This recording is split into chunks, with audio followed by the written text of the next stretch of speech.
Yes, good morning friends. Ito yung ating mga Belgian Malinois na makukulit. Ay ko, Venom! Psst! Sila. Ayan po yung si Venom. And then ayan po si Shani, yung kanyang nanay. At ito naman po si Abudi, tatay ni Venom. At si Chom Bravo. Ayan. Na soon magiging tatay po ng anak ni po ni Pia. Ayan. Back to back gray sable po. Ayan.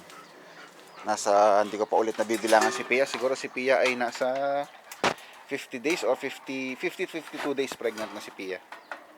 Malapit na. Almost 1 week term na po ito. Ayan. Kaya dapat ay bantayan po mabuti para hindi ma-stress. Pia na. Ayan. Ang line po niya ni Pia saka po nito ni Bravo po ay both Mexico po. Si Pia po ay half import. Yung kanyang sire ay direct import po yon from Mexico. Ayan. Yung tawag ito po, yung tatay po nung dam, yung nakakulong po doon. Ayan. Half import po yan.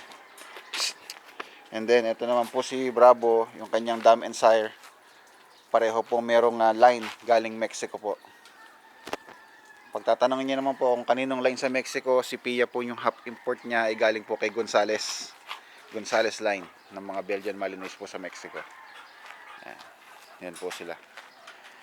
4 different colors. Meron po tayong gray sable, merong fonzable black mask, meron pong dark gray or carbonado, at meron po tayong silver gray. Yun, si Venom, maliit po. Ayan.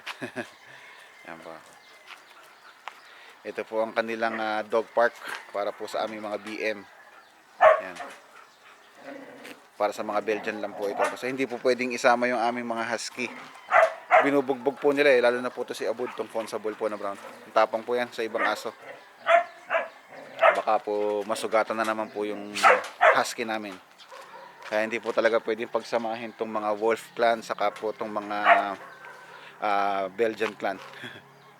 Kaya po na-divide po sa dalawa yung aming breed. Isang indoor po saka isang outdoor. Yung indoor po, yun po yung mga huskies. And then itong outdoor, ito po yung mga Belgians. Mga guard dog po talaga dito sa bahay namin. Anyway, soon po, malapit-lapit na. Siguro, mga 10 days. Popos ko na po itong firstborn po ni Pia. Ayan po. Abang-abang lang po sa mga gusto ng quality na Belgian Malinois po. Lahat po ito may PCCI. Lahat po ng dogs namin may PCCI po sila. Ayan. Itong nanay ni Venom mukhang malapit na naman pong mag-hit at mukhang naglalandian na naman. Can you feel the love tonight na naman? Ay, hindi pala tonight. This morning pala. Okay po, salamat.